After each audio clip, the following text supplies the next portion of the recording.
Hi friends, మీకు ఈ video నచ్చితే లైక్ చేయండి, సబ్స్క్రైబ్ చేయండి. కమల్ అవని దగ్గరికి వచ్చేసి, వదిన మన ఇంటికి పద వెళ్ళిపోదామని చెప్పేసి అంటాడు.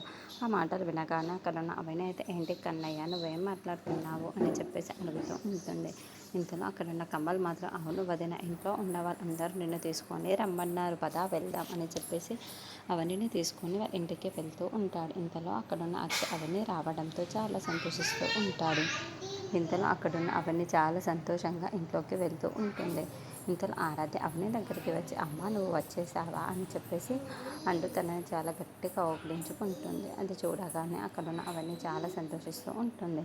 ఇంతలో కమల్ అవనికి లోపలికి తీసుకుని వెళ్తూ ఉంటాడు. అది చూడగానే అక్కడున్న వాళ్ళందరూ అయితే చాలా సంతోషంగా అవని వైపు అలా చూస్తూ ఉండిపోతారు. ఇంతలో అక్కడున్న పార్వతి మాత్రం, జరిగింది ఏదో జరిగిపోయింది, అవన్నీ మన తలరాతలు అనుకొని అన్నీ మర్చిపోవాలి. ఇప్పుడు జరగవలసింది ఏదో చూసుకొని మనం అందరం కలిసి జరిగిపోయింది, అవన్నీ మన తలరాతలు అనుకొని మర్చిపోవాలి అని అంటూ చాలా సంతోషిస్తుంది. అమ్మయ్య, ఇకనైనా నన్ను అర్థం చేసుకున్నారు అని చెప్పేసి అనుకుంటూ వాళ్ళ అత్తయ్య వైపు అలా చూస్తూ ఉండిపోతుంది. ఇంతలో అక్కడున్న అక్షయ్ మాత్రం చాలా సంతోషిస్తూ ఉంటాడు. అది చూసిన వాళ్ళ రాజేంద్ర ప్రసాద్ మాత్రం, అవును ఇవన్నీ మర్చిపోయి అందరం ఒకటిగా ఉండాలి అని పల్లవి చెప్పిందమ్మా, అందుకే ఇక్కడికి నువ్వు వచ్చావు, ఇప్పుడు మనం అందరం కలిసి చాలా సంతోషంగా ఉండొచ్చు అని చెప్పేసి అంటూ ఉంటారు.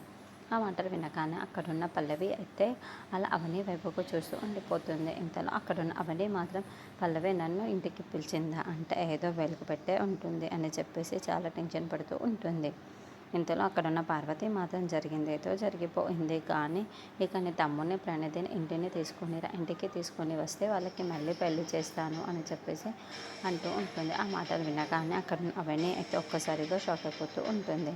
ఇంతలో అక్కడున్న పార్వతి మాత్రం, అవును వాళ్ళిద్దరిని తీసుకొని వస్తే మళ్ళీ వాళ్ళకి ఘనంగా పెళ్లి చేసి ఇంట్లోనే ఉంచుకోవచ్చు అని చెప్పేసి అంటూ ఉంటుంది. ఆ మాటలు వినగానే అక్కడున్న అవని అయితే ఒక్కసారిగా షాక్ అయిపోయి, ఇప్పుడు ఏం చెయ్యాలా